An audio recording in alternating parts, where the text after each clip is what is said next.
El templo de San Diego, que se localiza sobre la calle que actualmente lleva el nombre de Tatabasco, alberga en su interior el santuario a la Virgen de Guadalupe.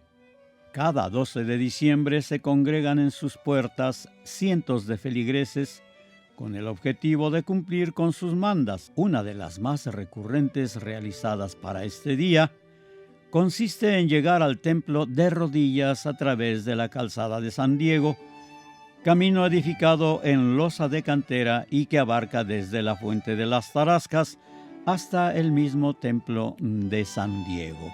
Otra de las tradiciones más extendidas y populares para los feligreses que acuden religiosamente cada año a conmemorar el Día de la Virgen consiste en vestir a los niños con atuendo característico consistente en el uso de huaraches y ropa de manta, vestimenta que popularmente se le asocia a Juan Diego. También el uso de blusas floreadas, faldas y rebozos es muy popular. El templo de San Diego puede datarse para los primeros años del siglo XVIII, construido en lo que ya se consideraba las afueras de la ciudad. El templo alberga en su interior el santuario a la Virgen de Guadalupe. La torre tiene grabado al frente un año, el de 1716, fecha que se le atribuye a la finalización de la construcción del templo. El interior del templo fue remodelado a principios del siglo XX por Joaquín Horta y contrasta con el estilo exterior, pues consiste con un diseño con abundantes formas florales que fueron elaboradas en técnicas de escultura en barro y de tradición indígena. En el tiempo del obispo Escalona y Calatayud, se construirían varias obras para facilitar el acceso al templo y alrededores. Fue así como se edificó una casa amplia al norte del templo, en donde se encuentra la capilla de San Antonio.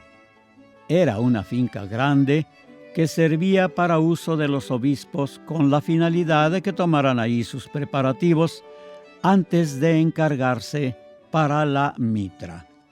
Del mismo modo, se le donó al templo una porción de tierra que, una vez repartida en lotes con la finalidad de que fuese utilizada por los pobladores del barrio y que los productos obtenidos de estas tierras fuesen destinados para el templo y el culto religioso. Fue también el obispo Escalona y Calatayud el que, viendo las dificultades que tenían los ciudadanos para llegar al templo y al santuario a la Virgen de Guadalupe, mandaría construir la calzada de Guadalupe en la década de los 30 del mismo siglo XVIII. Originalmente, la calzada estaría construida de modo mucho más simple como la conocemos actualmente, pues era un empedrado simple. Sería décadas después cuando el obispo Antonio de San Miguel mandaría reconstruir esta calzada para sustituir el empedrado con baldosas de cantera y mandaría levantar un medio muro a los costados de la calzada, tal como la conocemos en la actualidad.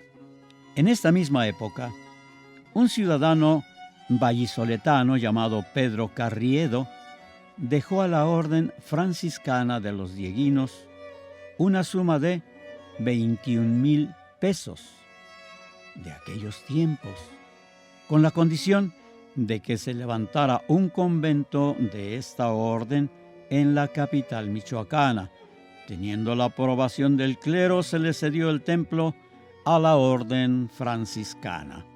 Fue así como, pasada la mitad del siglo XVIII, se construiría una edificación en un costado del templo en dirección sur, que se convertiría en el convento de la orden franciscana.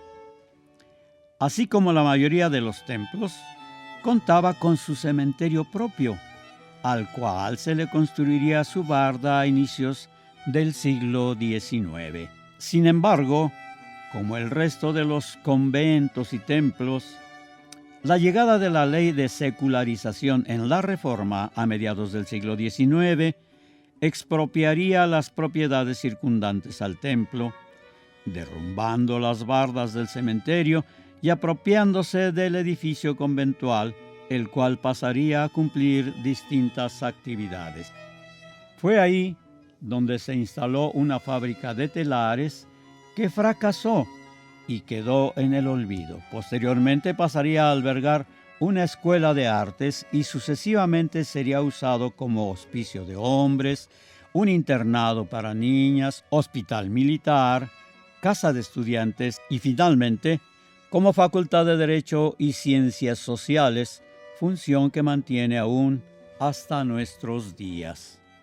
La fachada actual del exconvento mantiene un estilo ecléctico y afrancesado, a raíz de la obra de reconstrucción que llevó a cabo en los últimos años del siglo XIX y que contrasta con el estilo más sobrio del templo a su costado. Hoy en día, el templo de San Diego sigue gozando de la misma popularidad y la gente sigue acudiendo cada año a conmemorar el 12 de diciembre, ya sea por su fervor religioso o en un mero acto de perpetuar una tradición, siendo una de las más extendidas entre la población moreliana.